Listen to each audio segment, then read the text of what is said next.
Hello, everyone. My name is Vijay. Welcome to Bollywood Premi and welcome to our episode of खबर गरम है with our experts Raju Chaudhary ji and Narendra Gupta ji. बहुत बहुत स्वागत है आप दोनों का ऑन बॉलीवुड प्रेमी. बहुत सारे कमेंट करते रहते हैं लोग क्योंकि पिछले काफी सारे एपिसोड में मैं और नरेंद्र जी पब्लिक को दिखे. आज काफी टाइम बाद राजीव जी ने ज्वाइन किया है. राजीव जी, पब्लिक का इंतजार रहता है आपको भी. सॉरी मैं नहीं रह पाता हूँ. कभी कभी कहीं कुछ काम होता तो चले जाता हूँ. Extremely sorry, but wherever I can I try. आज हम लोग बैठे हैं और कोशिश करते हैं जो न्यूज आती है नजरों में जो जो घूम रही है वो बताते हैं, सुनते हैं, बताते हैं. लेट्स चलिए शुरुआत करेंगे गर्मा गर्म खबरों से. शुरुआत करते हैं राजीव जी आपसे. ओके वेल, जब शुरुआत कर रहे हो मेरे से तो मैं तो सलमान खान को ही याद करता हूँ हमेशा. आई एम भाईजान thinking about Salman Khan these days all the time, and also about this latest जो आपने फरहान अख्तर को इतना बेचारे ने झेला, इतना शोर मचा. एक्सेल एंटरटेनमेंट क्या होगा, कैसे बनेगा, क्यों बनेगी, मगर वो बैनर ऐसा है रुकने वाला नहीं है. फरहान अख्तर का एक स्पिरिट है. He is on, he is doing film after film, film after film. उसने अपना जोश बरकरार रखा है और अब सलमान खान ने भी उसके साथ हाथ मिला लिया है. द लेटेस्ट इज, और एक हिस्टोरिकल फिल्म इन्होंने लिखी कमान की, जो सलमान खान ने भी ओके कर दिया, ऐसे सुना है हमने. और राकेश ओम प्रकाश मेहरा जिन्होंने बनाई थी रंग दे बसंती, भाग मिल्खा भाग. What a wonderful director. I really like him, he is superb. तो एक रियलिस्टिक हिस्टोरिकल फिल्म बनने जा रही है. क्या हिस्टोरिकल है, क्या मुगल एम्पायर से कुछ इंस्पायर्ड है, वो कुछ हिंट मिल रही है अंदर से, बट पूरी तरह से नहीं मिल रही है. But it's going to be a definite period film which is going to start soon, जिसका बजट भी बड़ा होगा. और Rakesh Om Prakash Mehra is already working on it.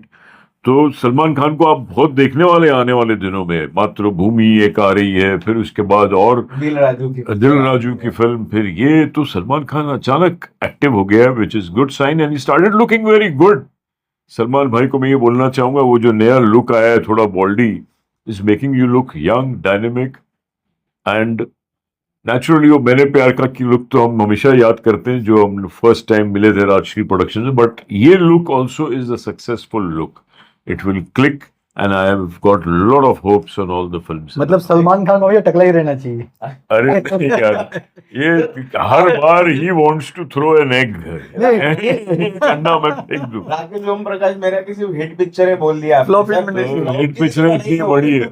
अक्ष फ्लॉप थी, दिल्ली 6 सुपर डुपर फ्लॉप थी. हम लोग अनिल कपूर के बेटे का कैरियर का सत्यानाश कर दिया पर उसकी फिल्म बना. हम आज क्या चाहते हैं, कुछ ऑप्टिमिज्म. हम क्या, आप अंधेरा देखना चाहते हो या उजाला देखना? देखो, मैं सनराइज देखना चाहता हूँ. आप लोग अंधेरी रात में घूमते रहो, मुझे रोशनी देखना. और आपने एक्सेल की इतनी तारीफ कर दी है सर. कुछ नहीं, खाली सिर्फ और सिर्फ अनाउंसमेंट आते हैं, पिक्चर नहीं बनती है. 5 साल में ले दे के बहादुर पिक्चर बनाई, 2 कड़ी की पिक्चर बनाई. चलो, ये भी एक एनकरेजमेंट है यार. सर एक Farhan Akhtar, please listen and do it. आज कोई भी इंडस्ट्री चलती है ना, विटामिन एम चाहिए, यानी कि मनी चाहिए. नहीं है मनी तो आप फिनिश हो. चाहे वो धर्मा हो, यशराज हो, चाहे वो एक्सेल हो. अब थोड़ा पैसा आ गया, गर्मी आ गई तो थोड़ा कूद रहे हैं. कूदो भाई लेके, सल्लू को लेके बनाओ, किसको भी लेके, हमारे बाप का क्या जाता है. 2 दिन की जिंदगी है यार, बनाओ फिल्म, हम आपके साथ हैं. सर आप जैसे बोलते हैं कि हम दोनों अंधेरी रात में घूम हाथ में दिया तेरे हाथ में नहीं है. ऐसा वो गुड़ और शक्कर लगा के नहीं भाई, वी गिव देम रूड. नहीं, अगर सक्सेसफुल नहीं होता तो उसको आज खड़ा करता कोई. सर शहनशाह हमेशा अंधेरी रात में घुमा करता है. क्या बात है सर. ठीक है, वो पिक्चरों में ही होता है. वैसे ही है. सर फिल्मी लोग हैं. सर बात करते हैं शाहरुख खान की. सच्चाई प्रैक्टिकल. शाहरुख खान की आजकल दिलदारी की बहुत ही तारीफ कर रही है, स्पेशली मराठी फिल्म इंडस्ट्री. अरे वाह. मैंने देओल बंद 2 की बहुत तारीफ की थी. इसे डायरेक्टर प्रोड्यूसर प्रवीण दाड़े. सर उनकी पिक्चर कंप्लीट हो गई थी. पिक्चर की कॉस्ट है मात्र 8 से 9 करोड़. उन्होंने डीसीपी यानी कि डिजिटल सिनेमा पैकेज का काम दिया था रेड चिली को, जो शाहरुख खान की कंपनी है. उनको लगा था कि 10-12 लाख में डीसीपी बन जाएगा. कंपनी ने काम तो कर दिया लेकिन बिल पकड़ा दिया पूरे 42 लाख का. अच्छा. ओ, प्रवीण भाई के पास पैसे नहीं थे, पिक्चर की रिलीज सब अनाउंस कर दी थी. तो उन्होंने रिक्वेस्ट किया कि कुछ हो सकता है क्या, पैसा नहीं है हमारे पास. ये खबर पहुंची शाहरुख खान के कान तक. जब उनको मालूम पड़ा कि प्रवीण सर ने एक अच्छी फिल्म मुंशी पैटर्न बनाई थी, जिसके ऊपर सलमान खान की फिल्म अंतिम आई थी। उनको लगा कि अच्छे मेकर हैं, उनके स्टाफ ने भी तारीफ की कि सर पिक्चर अच्छी बनी है। उन्होंने 42 लाख पूरे माफ कर दिए, मेकर्स को बोला पिक्चर रिलीज करो।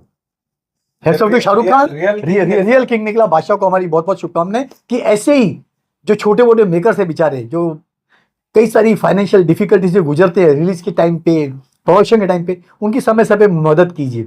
और कहना नहीं होगा, शाहरुख खान की ये दिलदारी बहुत ही जबरदस्त रूप ले आई बॉक्स ऑफिस पर। फिल्म ने अभी तक 85 करोड़ प्लस का बिजनेस कर चुकी है सर। और प्रवीण भाई की दिली ख्वाहिश है कि मैं शाहरुख खान के लिए इस फिल्म की स्पेशल स्क्रीनिंग रखूं, उनको दिखाऊं कि ये पिक्चर कैसी बनी है। और जो बिल था वो भी रिटर्न कर ही सकते हैं ना सर? वो तो कर देंगे। अभी तो दे देना चाहिए। अभी शाहरुख खान तो नहीं लेंगे डेफिनेटली। एक उनका दिलदारी का था आलम था। तो congratulation Shahrukh Khan entire team की। और लेकिन मैं जैसा कहूँ, समय समय पे और मदद कीजिए। हमारे ऐसे सैकड़ों बेचारे मेकर्स हैं जो फिल्म रिलीज नहीं कर पा रहे हैं, रिलीज के लिए पैसा नहीं है, पोस्ट प्रोडक्शन के लिए पैसा नहीं है, फिल्म अटकी पड़ी है। ऐसी कम से कम 500 फिल्में पड़ी होंगी बॉक्स ऑफिस डब्बों में, उनको निकाल के बाहर लाइए, रिलीज करवाइए सर। सर शाहरुख का नाम लिया है, उनके एक डायरेक्टर है जो लास्ट फिल्म उन्होंने बनाई थी उनके साथ, राजकुमार हिरानी। यस, उनकी खबर आई है। जैसे हमने देखा कि फाइटर में सिद्धार्थ आनंद ने बोला कि हमारी 90% जनता फ्लाइट में बैठी नहीं है, इसलिए पिक्चर समझ में नहीं आई और पिक्चर देखने गई नहीं। तो अभी राजकुमार हिरानी ने भी कमेंट दिया है, बोलती कि हमारी जनता ने कभी वीजा के जो प्रॉब्लम्स है वो कभी फेस ही नहीं किए, तो इसलिए उन लोगों को पिक्चर समझ में नहीं आई ढंग की। मतलब घूम फिर के ये लोग ऑडियंस को छूटा समझते हैं सर। तो वो जो सेक्शन है वो ऑब्वियसली बहुत कम है। और यहाँ हम एक सिनेमा ऑडियंस जो है मिडिल क्लास ऑडियंस है। ये ऑडियंस नेसेसरली नहीं था, ये कहानी थी, पर मुझे लगा शायद यहाँ के लोग कुछ लोग रिलेट नहीं कर पाए। ऐसा भी नहीं है कि नहीं किया। I am still very proud of the film. यही बात हुई ना, अरे तुम्हारी गलती तो एक्सेप्ट करो सर, वही घटिया पिक्चर बनाई। सब फ्लॉप फिल्म का ठिकाना किसी तो फोड़ना चाहिए ना, तो ऑडियंस से और कौन होएगा कि ऑडियंस बेवकूफ है, उनको हमारी पिक्चर समझ में नहीं आई। अभी यही राजकुमार हिरानी है, अपनी 2009 की सुपर हिट फिल्म 3 इडियट्स, अभी तक उसकी कहानी लिख रहे हैं। 17 साल हो गए, कहानी लिखी जा रही है। उनको समझ में नहीं आ रहा है कि मैं कहाँ लिख के स्टॉप करूँ। कहानी कहाँ खत्म होती है? कॉलेज लाइफ में खत्म हो जाती है। ये तीनों कैरेक्टर की शादी हो चुकी है, इनके बच्चे हैं, इनकी रियल लाइफ में कैसी प्रॉब्लम आती है, ये फिल्म की मेन कहानी है। तो आपको इसको लिखने 17 साल लग गए। सब प्रॉब्लम क्या है? राजू हिरानी का कैरियर काफ़ी शेकी हो गया है डंकी के फ्लॉप होने के बाद। उनको समझ में नहीं आ रहा है मैं क्या लिखूं। ना ये फिल्म कंप्लीट हो रही है, ना मुन्ना भाई MBBS का ठिकाना है कब से रिलीज हो रही है। कब से दादा साहब फाल्के पे 1 साल काम किया, अपने आमिर मामू को पसंद नहीं आई कि नहीं इमोशन नहीं है। सर आदमी जब 3-3 4-4 स्क्रिप्ट पे एक साथ काम करता है ना, तो उसका दिमाग फ्यूज हो जाता है कि मैं बनाऊं क्या। उसको ऑडियंस की टेस्ट समझ में नहीं आ रही है, उसको आर्टिस्ट समझ में नहीं आ रही किस आर्टिस्ट को मैं खुश करूं। इसीलिए राजू हिरानी मुड़ गए हैं OTT की तरफ। बट उन्होंने अनाउंस तो किए कि 3 इडियट्स में अभी फिर से उसका सीक्वल एक बनाऊंगा, जहां रांचो को छोड़ा था उधर से फिर रिविजिट। सर ये 2027 में बनेगी, अभी भी 26 में तो भूल जाइए। 26 में आमिर खान ने दादा साहब। यार आप ऐसे तो फिर आप विराट कोहली को भी बोलो ना यार, तू बोल्ड हो गया, आउट हो जा। सचिन तेंदुलकर भी फेंक दो।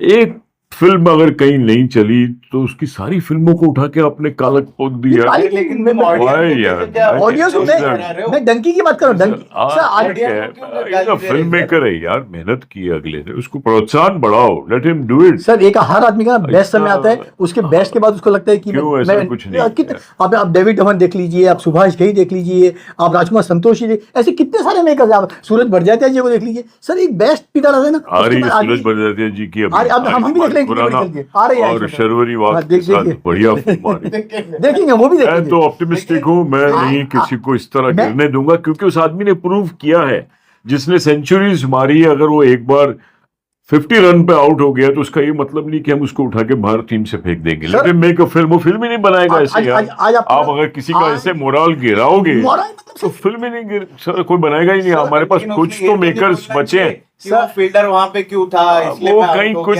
सर आपका मिसकॉन्स्टिट्यूटेड भी होते हैं कमेंट। सर आपका वर्क जाना जाता है लास्ट फिल्म से, आपने लास्ट कैसा किया।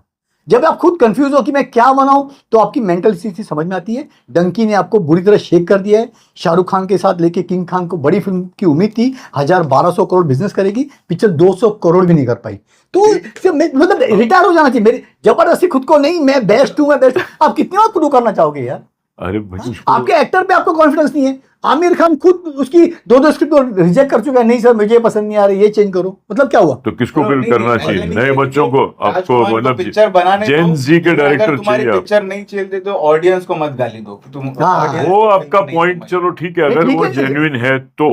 Otherwise he deserves to make more films. He is a fantastic film maker, can't throw him out. आते अगली खबर पे सर। सर ये साउथ के बहुत बड़े एक्टर हैं अजीत जी, कई सारी फिल्में दी हैं, उनकी कई सारी ढेर से पिछली फिल्में फ्लॉप भी हुई हैं, रिसेंट वलीमा नहीं चल रही फिल्म में। वो बहुत है, बोनी का तो दिवाला निकल गया, 3 फिल्में बनाई उनके साथ में लेके, नहीं बॉक्स ऑफिस पर करामत कर पाई। लेकिन मजा है कि वो अपनी फीस 1 पैसा भी कम कर दें। सर यही वजह है कि पिछले 1 साल से उनकी कोई भी फिल्म फ्लोर पर नहीं है, कोई भी मेकर उनको साइन नहीं करना चाहता है उनकी इस कीमत पर। और मिस्टर अजीत है कि वो अपनी फीस कम करने को तैयार ही नहीं है। ज्यादा आइडियल है सर, बहुत आइडियल, एग्जैक्टली। तो आपको बहुत लंबा वेट करना पड़ेगा कि कोई ऐसा मेकर आए, दिवालिया होने को तैयार हो, भैया ठीक है पिक्चर चलती है नहीं चलती, मैं तो अजीत को लेकर ही पिक्चर बनाऊंगा, तो फिल्म फ्लोर पर जाएगी। उनकी कीमत बताई जाती है 150 करोड़ प्लस। जब 150 करोड़ अजीत को देंगे, 150-200 करोड़ की मेकिंग होगी। आज के डेट में तमिल सिनेमा का बिजनेस नहीं है 350-400 करोड़ का, नहीं है सर, अच्छे एक्टर का नहीं है। तो एक ही विजय है बस, बाकी तो ये लोग तो नहीं गिनती में आते, सूर्या, अजीत, बाकी नहीं है। रजनीकांत कोई नहीं चल रजनी रही सर है थोड़े कुछ। रजनीकांत का भी 400-500 चलते तो बॉक्स ऑफिस, लेकिन उनको बड़ी फिल्म नहीं बनाई जा सकती। एक टाइम पे चलो उन्होंने बनाई थी, हिट फिल्म थी, 500-700 का बिजनेस करती। आज के का भी नहीं है सर, किसका नहीं है सर, किसका नहीं है? नहीं, आज तो नए आइडियाज चाहिए। ऑब्सेशन ने जिस तरह धुआंधार बिजनेस किया ऐसी है, फिल्में बनाओ ना, देखो 10 फिल्में बनाओगे ऑब्सेशन की, एक तो चलेगी, क्यों नहीं चलेगी? प्रियंका चोपड़ा भी सबको इंटरव्यू में उसने भी कहा, कांच में भी, कि I am open to new ideas is the new currency. और मैं नए राइटर की भी बात सुनना चाहूंगी, नए मेकर्स को भी अपने साथ बैठाना चाहूंगी। I have liked obsession so much कि it is the age of new ideas. Actually stars को भी समझ में आ गई ये बात। अगर वो अक्षय कुमार की बात आप बोल रहे हो फेक है, तो उसको जेन्युइन कर देना चाहिए। अक्षय कुमार को प्राइज है, वाकई में सब स्टार्स एग्रीमेंट दिखा देना हमको, सीधा खत्म हो गया। Let the maker show. Sir अब ये बड़े, ये सब स्टार ने सब बड़बोले रहे कि हम नए मेकर्स को सुनना चाहते हैं, उनके नए आइडियाज को अपनाना चाहते हैं, सब बेवकूफ बनाते हैं। किसके पास टाइम नहीं है कि अच्छे से अच्छे मेकर को भी बैठ के 10 मिनट टाइम दे सके, उनकी स्टोरी सुन सके। नुकसान अपनी चमचा टीम को बोलेंगे कि व्हाट्सएप पे कर दो, मेल कर दो, 6-6 महीना देखते तक नहीं है सर। ये खाली मीडिया में बोलने के लिए ऐसी बनावटी बातें अच्छी लगती है कि अरे we are open to the new ideas, new creativity. खाली बोलो, करो मत, ये खाली बड़बोलापन है सर। प्रियंका का नाम लिया है तो प्रियंका है वाराणसी में। वाराणसी के एक एक्टर है पृथ्वीराज सुख, अरे बाप रे, उनके इंटरव्यू देखा मैंने, उन्होंने कहा है कि एक शॉट 99 और वो एक ही शॉट 90 रीटेक लिए हमारे डायरेक्टर ने, राजामौली साहब ने। यस मतलब सोचो सर कितना टाइम ले रहा है पिक्चर बनाने वो के लिए। बोलता है I am not happy, one more करता रहता है ये। सर राजामौली कुछ भी बोलिए, is a genius maker. Sir वो शूटिंग का 7 बजे स्टार्ट होता है, वो 5 बजे सेट पे पहुंच जाते हैं, 12 रिहर्सल हो जाती है जूनियर आर्टिस्टों के साथ में कि फिल्म कैसे सेट पे नजर आएगी जब भी रियल आर्टिस्ट आएंगे। आर्टिस्ट पृथ्वीराज, महेश बाबू, प्रियंका आते हैं 7 बजे के बाद, फिर शूटिंग शुरू होती है। और लास्ट आदमी होते हैं जो सेट पे से उठ के जाते हैं। ये जीनियस मेकर, वो ठीक है उनको मुताबिक कोई सीन नहीं हो पाया वो, तो बोला सर लेकिन प्रोडक्शन कॉस्ट बढ़ता है ना सर। अभी क्या करें, देखिए एक दिन के कुछ 4-5 शॉट अगर दिमाग में रहेंगे, वो एक ही शॉट अगर दिन भर कर रहे तो वैसे 1200 करोड़ की पिक्चर बना रहे वाराणसी। सर अभी देखिए आदमी परफेक्शन के लिए कुछ भी कर सकता है। हमारे वो त्रिमूर्ति के डायरेक्टर थे, राजीव राय नहीं त्रिमूर्ति के डायरेक्टर थे मुकुल आनंद सर। वो एक दिन में एक सीन नहीं ले पाते थे। मोमबत्ती का सीन था, शाहरुख देख रहा है, वो देख रहा है, वो सीन रात पूरी हो गई, सीन ही कंप्लीट नहीं हुआ। और उन्होंने पता है कितनी शूट की थी उस टाइम, तो रॉ स्टॉक चलता था। आजकल तो डिजिटल फॉर्मेट में पता नहीं चलता है, उस टाइम रॉ स्टॉक था। सर त्रिमूर्ति इतनी शूट की थी उन्होंने, इतनी की थी कि 9 त्रिमूर्ति बन जाए, इतना रॉ स्टॉक वेस्ट किया था। तो ऐसे इतने, हाँ, उनको उनके हिसाब से परफेक्शन चाहिए तो है, कोई सनकी में कर सकते हैं, अपने हिसाब से बननी चाहिए। अभी ये अपने राज कपूर साहब, उनका एक ही था, दिन में 2 सीन लेते थे, सिर्फ 2 सीन खत्म। अभी 2 सीन को वो 12 घंटे लगाएं या 2 सीन 3 घंटे में निपटे, तीसरा सीन नहीं लेते थे पैकअप, लेकिन 2 सीन उनके मुताबिक चाहिए, वो ज्यादा प्रेशर नहीं डालते थे। 2 सीन का पैकअप। मैं कहूंगा ऋषिकेश मुखर्जी साहब सबसे फास्टेस्ट। वो yes. बोलते थे मैंने सोचा है ये कि भाई ये इस तरह इस कमरे के अंदर आएगा, इधर से ये आएगी, मिलेंगे, बात करेंगे, मेरी फिल्म के सीन्स इंपॉर्टेंट होने चाहिए, परफॉर्मेंस, और मैं जो कर रहा हूँ एडिटेड सीन्स मैंने बनाए हैं, दिन में 3-3, 4-4 सीन्स भी लिए हैं, 40 डेज में चुपके जैसी बड़ी बड़ी ब्लॉकबस्टर फिल्में बनी हैं। एक फिल्म बनी थी विजय आनंद साहब की उन दिनों में, राम बलराम, जो पता नहीं 200-250 दिन लगे थे, और एक फिल्म बनी थी चुपके जो हार्डली 40 दिन में बन गई थी, लेकिन दोनों की स्टार कास्ट सेम थी, बिजनेस चुपके का ज्यादा था। राम बलराम सोडा वाटर थी, आई फड़क करके पहले सिक्सर मारी, टीटो टोनी की फिल्म थी, याद है आपको कि नहीं? अमिताभ, रेखा, धर्मेंद्र, जीनत अमान, इसमें अमिताभ, जया, धर्मेंद्र, शर्मिला टैगोर, ये ज्यादा आज भी लोग चुपके पसंद करते। So this is film making. इसका बजट कुछ भी नहीं था, ये 30 लाख के रेशियो में बिकी थी पर टेरिटरी, वो बिकी थी 80 लाख के रेशियो। तो फिल्म मेकिंग इज समथिंग। आप मेकिंग के साथ मनमोहन देसाई और प्रकाश मेहरा को क्यों भूल जाते हैं? हाँ। सर वो भी 60 दिन में पिक्चर निपटा देते थे, yes. और मल्टी स्टारर फिल्में। सर वो मेकर से सोचिए, वो बोलते थे नहीं मैंने जो सोचा है यही सोचा है। होती थी, रिलीज होती थी सर, कोई एक्स्ट्रा शॉट्स नहीं लेते थे यार। और वही हमारे उधर दूसरी तरफ है संजय लीला बंसाली। हाँ। फिल्म पता नहीं बनती जा रही है 24 से शुरू हुई, पता नहीं 27 में हम लोग देख पाएंगे कि भी नहीं देख पाएंगे, पता नहीं कौन से तारीख में उन्होंने मुहूर्त किया था पिक्चर का, अभी भी पिक्चर कंट्रोवर्सी में है। आज के दिन मेकिंग इज डिफिकल्ट। वर्कर की डेथ हो चुकी है, पता होगा, 42 साल की, उसको बंसाली सर की कंपनी ने 40 लाख का कंपेंसेशन देने की घोषणा की, लेकिन फेडरेशन जिसने रणवीर सिंह के ऊपर बैन या नॉन कोऑपरेशन लगाया था, उन्होंने डिमांड किया कि पूरा 1 करोड़ कंपेंसेशन दो, और सेट का स्ट्रिक्ट ऑडिट हो कि सेफ्टी नॉर्म्स बराबर मेंटेन है कि नहीं, और साथ ही महाराष्ट्र गवर्नमेंट से गुजारिश की है कि बंसाली के ऊपर एफआईआर दर्ज किया जाए। अभी सेट तो बन के तैयार है, आजकल में शूटिंग की न्यूज है, अभी होती है नहीं होती है, फिल्म आगे बढ़ती है, बेचारे बंसाली पता नहीं क्या क्या मुश्किलें इसको लेके झेल रहे हैं सर। हर बार होती है उनके साथ। 500 करोड़ की पिक्चर बना रहा है, तुम्हारा 1 करोड़ कुछ भी नहीं, जो काम करने वाला आदमी उसको मौत हो रही है सर, तो 1 करोड़ तो देना है सर। सबसे बड़ा प्रॉब्लम है कि हमारी जो फेडरेशन है ना, बहुत नल्ली फेडरेशन है, कोई हादसा हो जाए तो नेता बन के बाहर आ जाते हैं कि वर्कर्स के लिए कुछ करना चाहिए। अरे आपको पता है सेट बन रहा है, ये बन रहा है, आप पहले से क्यों खुद नहीं करते? हादसे होने के बाद ही सब बाहर क्यों निकल के आते हैं? जैसे हमारे हिंदुस्तान में कभी कोई ब्रिज गिर गया, कोई ट्रेन एक्सीडेंट हो गया, कोई हादसा हो गया, उसके बाद ऑडिट निकल के आती है। अभी लखनऊ में 16 बच्चे कोचिंग क्लास में मर गए, दिल्ली में मर गए थे कोचिंग क्लास में, सूरत में मर गए।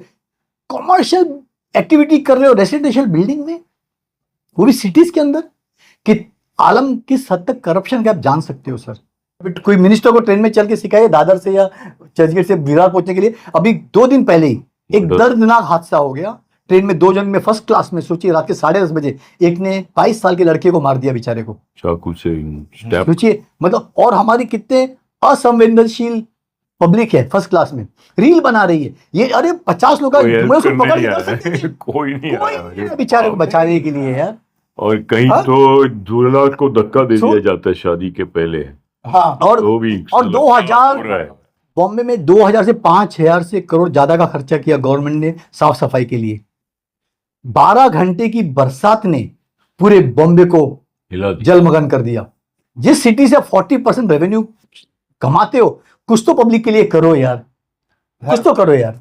फिल्मों पे वापस आते हैं। बहुत बड़ी है ये टॉपिक, इतना बड़ा है कि बॉलीवुड प्रेमी से देश प्रेमी टाइटल बन जाएगा। बॉर्डर 3 में होंगे सनी देओल, नीति दत्ता जो जेपी दत्ता की पुत्री है, उन्होंने अनाउंस कर दिया कि मैं बना रही हूं बॉर्डर 3। ये हरबख्श सिंह जनरल थे, उनकी कहानी है। बिल्कुल। अभी कहानी शुरुआती स्टेज में लिखी जा रही है, और साथ में निधि की ख्वाहिश भी है कि उनके जो ग्रैंडफादर थे ओपी दत्ता, उनके ऊपर कुछ वेब सीरीज बनाई जाए। आपको पता हो ओपी दत्ता सर ने 1914 में पहली पिक्चर बनाई थी सूरज को लेकर, प्यार की जीत। उसके बाद उन्होंने 8 फिल्में डायरेक्ट की थी, और बाद में राइटिंग में आ गए। जेपी दत्ता की सभी फिल्में उन्होंने लिखी। उमराव जान तक की कहानी ओपी दत्ता साहब की थी। तो उनपे बहुत ही क्लासिक अगर वो बनाती है, हम्म। अच्छी वेब सीरीज, अच्छी सीरीज बन सकती है बन सर। सकती है लेकिन प्रॉब्लम है कि क्या सनी देओल जो 72 क्रॉस कर चुके होंगे, बॉर्डर 3 का हिस्सा होंगे? Let's wait and watch the official announcement. Yes.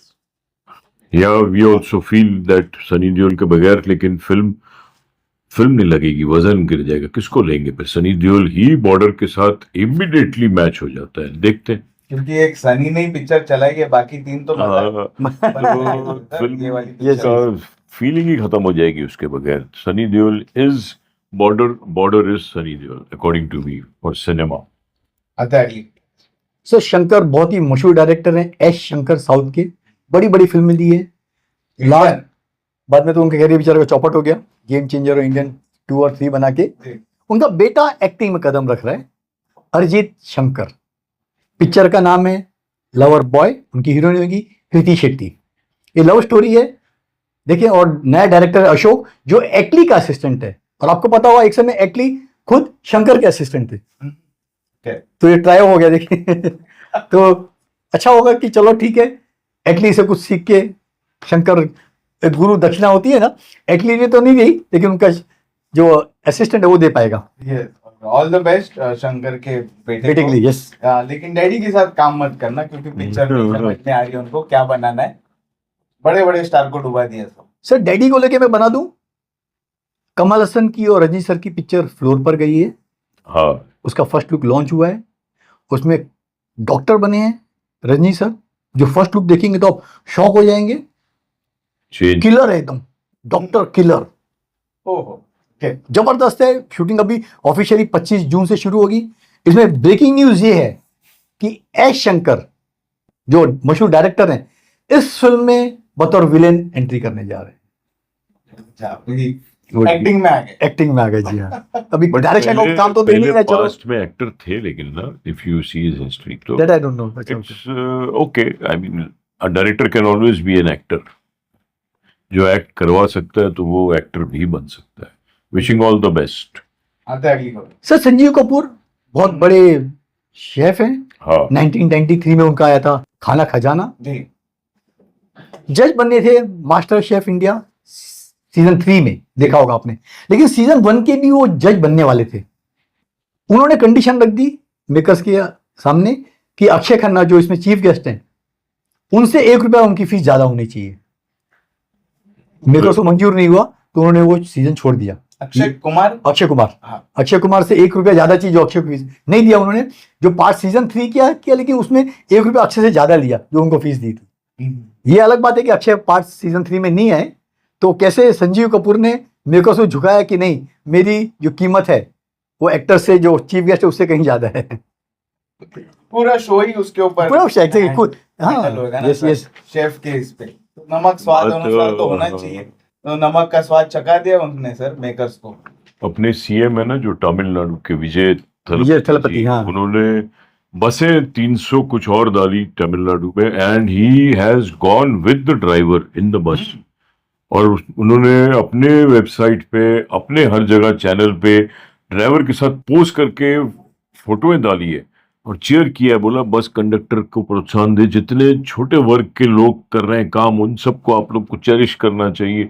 वो चाहे स्वीपर ही क्यों ना हो, anybody who is doing labours job. मतलब ये भी सीएम कुछ अलग एंगल पकड़ रहा है। स्टाइल सीएम है ना ही सर। इज गोइंग, बस में बैठ के गया, ड्राइवर को प्रोत्साहन देना, उसका मनोबल बढ़ाना, ताकि लोग ड्राइवर की रिस्पेक्ट करना शुरू करें, लोग स्वीपर की रिस्पेक्ट करना।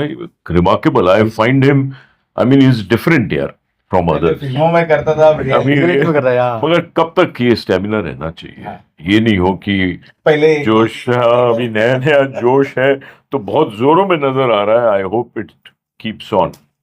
उनका 30 साल पहले एक फैन था हाँ, विजय थलपति का, हाँ, आज उनका वो पर्सनल सेक्रेटरी बन गया है यार गवर्नमेंट में। सोचिए मतलब क्या राइज हुआ है उस आदमी का। हाँ, एक फैन से remarkable, yes. Personal secretary of Vijay Thalapathy. Sir बात कर रहे हैं अमित जी की। जी। 83 की उम्र में भी वो स्लीपलेस नाइट गुजारते हैं, रात को उठ जाते हैं बेचैनी से। कोई बीमारी नहीं है उनको। उनको लगता है कि जो मैंने शूट किया शाम को वो ठीक था कि नहीं था, मैं उससे कहीं बेटर कर सकता था। डायरेक्टर को बोलते हैं can we do one more, वो तैयार हो जाता है, अमित जी ने रिक्वेस्ट किया है तो करना पड़ेगा, वो शॉट भी देते हैं।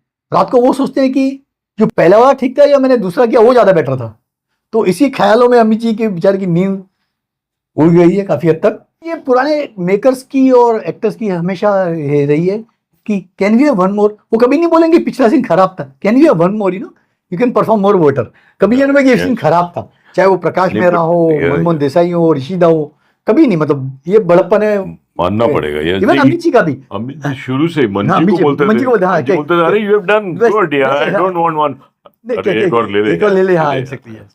और रात को नहीं आनी जय- नींद, हमारा ये है क्या हमारे? तो पुराने अमित जी का तो बोलते इंसोम्निया है, सोते ही नहीं है, आधी रात को भी इज ऑन ट्विटर, ये वो। तो पता नहीं कहाँ से ये शक्ति, दिव्य शक्ति मिली है उनको, he still really live wire, मानना पड़ेगा, hats off to him. Sir ने आमिर खान जो हमारी भारत की प्रेसिडेंट है द्रौपदी जी मुर्मू, उनके ऊपर डॉक्यूमेंट्री बनाने जा रहे हैं। अच्छा डॉक्यूमेंट्री, पूरी फीचर फिल्म नहीं है, क्योंकि फीचर फिल्म अच्छे की जीवनी पर नहीं चलती। अच्छा प्रयास किया होगा, सावित्री चक्रवर्ती इसको डायरेक्ट करेंगी। ये कहानी दिखाई जाएगी उड़ीसा से लेके उनके प्रेसिडेंट बनने तक, उनका स्ट्रगल कैसे रहा, उन्होंने कैसे इस मुकाम तक पहुंचने के लिए क्या क्या नहीं किया। तो उम्मीद है कि अच्छी रिसर्च करके लोगों के सामने एक प्रेरणादायक हमको ये जीवनी देखने को मिलेगी सर उनकी। डॉक्यूमेंट्री है तो ठीक है सर, ठीक है, यस डॉक्यूमेंट्री ठीक है, यस यस। तो बहुत सारे बायोपिक्स तो पूरे हाँ, जी हाँ जी हाँ। डिजास्टर ही हो रहे हैं। नहीं आगे जाके कोई बायोपिक नहीं बना देवे इसको, बना देवे तो भी मंजूर है, मगर बायोपिक की तरह बनाए, अच्छी बनाए। आते हैं आखिरी खबर। क्या मीना कुमारी के ऊपर बायोपिक बन पाएगी? कई मेकर्स ने ट्राई किया कि मीना जी के ऊपर बायोपिक बनाई जाए। मनीष मल्होत्रा ने अनाउंस भी की थी, कृति सनोन उसके अंदर मीना कुमारी का रोल करने वाली थी, लेकिन पिक्चर बाद में शेल्व हो गई। अब सिद्धार्थ पी मल्होत्रा, उन्होंने बीड़ा उठाया कि मैं बनाऊंगा, और नाम भी अनाउंस कर दिया है, कमाल और मीना। ये दोनों की प्रेम कहानी तो दिखाएगी, साथ में दोनों के रिश्तों में कड़वाहट कहां आई। उनके पास 2000 हैंड रिटन पत्र हैं जो उन्होंने एक दूसरे को एक्सचेंज किए, मीना कुमारी ने और कमाल अमरोही जी ने। साथ में दोनों की पर्सनल डायरी भी है, उसके अंदर कई सारी रोचक ऐसी बातें हैं जो पब्लिक डोमेन में नहीं है। उन्हीं पे रिसर्च चल रही है। उसको लेके जब स्क्रिप्ट पूरी हो जाएगी तो वो अनाउंस करेंगे कि इसमें हीरोइन कौन होगी। वैसे पहले नाम अनाउंस हो गया था कि कीरा अडवाणी शायद इसमें रोल करें, लेकिन उन्होंने इनकार किया है कि मैंने अभी तक किसी को भी फाइनल नहीं किया है। तो डेफिनेटली मीना कुमारी जी का अभिनय हमेशा लोगों को यादगार रहा है, और उसमें पाकीजा का जो उनकी अंतिम फिल्म थी उसका भी काफी अच्छा खासा समावेश आपको देखने को मिलेगा सर। कमाल और मीना के बजाय होना चाहिए था कमाल की मीना, कमाल की मीना। बिकॉज मीना कुमारी जी जैसी आर्टिस्ट, जी हाँ। जैसी कलाकार, इमोशनल रियल लाइफ में कभी आपको, आई डोंट थिंक उसको कौन निभाएगा। आज की हीरोइंस में उतनी डेप्थ है, वो देखना है। जी हाँ। we'll see how it is made, but it's a fantastic subject.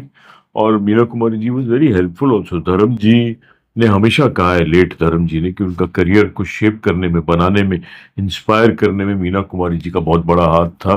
क्योंकि रलन साहब की जो फिल्म थी ओपी रलन जी की, जिसका नाम था फूल और पत्थर में राजेंद्र कुमार जी को लेने की बातें चल रही थी, क्योंकि रलन साहब के रिलेशन थे उनसे, ब्रदर इन लॉ था। बट मीना कुमारी जी इंसिस्टेड कि you must try Dharam ji, तभी नए थे। एंड उसके बाद आपको पता है हिस्ट्री, हाउ धर्मेंद्र रोज। तो इसका जो महत्वपूर्ण हिस्सा है जो हमारे घर के सामने हुआ था, हम लोग दादर में रहते थे, सी साउंड स्टूडियो में सेट लगाया था फूल और पत्थर का। हाँ, उसमें आग लग गई थी, और कैसे मीना कुमारी जी को बताते हैं धर्मेंद्र, वाकई आग इतनी भयानक लग गई थी तभी कि उन्होंने अपनी जान पे खेलकर मीना जी को आग से बाहर निकाला था। तो तब से दोनों में काफी अच्छे संबंध हो गए थे। हम गुलजार साहब को क्यों भूल जाते हैं? गुलजार साहब का भी नाम समय समय पे मीना जी से जुड़ता रहा है। हाँ, कहते हैं कि उनकी बहुत सारी अच्छी रचनाएं थी, वो गुलजार साहब के हाथ लगी। अभी उन्होंने कितना सही यूज किया, दुरुपयोग किया, तो वो जानते हैं। बट अब जब आग की बात करते हो तो सुनील दत्त साहब को कैसे भूल मदर सकते इंडिया, हैं? यस, मदर इंडिया की आग, नरगिस जी को नरगिस बचाया था जी को उन्होंने, बचाया, उसके बाद बस शादी कर ली दोनों थी। का विवाह हो गया, and fantastic relationship. Yes, can not forget the great heroes, the great. उन दिनों में स्पेशल इफेक्ट्स नहीं होते थे, सेफ्टी नहीं होती थी मेजर्स, तो रियल में आग लगती थी, घुस जाता था हीरो हमारा। इतनी मतलब काबिलियत होती थी, डुप्लीकेट गया भाड़ में होता तो हम खुद करेंगे। तो those were the actors, those were the real stars. जी हाँ, दोस्तों यस। ये था हमारा एपिसोड ऑफ खबर गरम है। ये एपिसोड आपको कैसा लगा है वो जरूर कमेंट सेक्शन में बताना, और आएंगे इसी तरह का गर्मा गर्म एपिसोड लेके अगली बार आप सभी के लिए। Thank you. Thank you.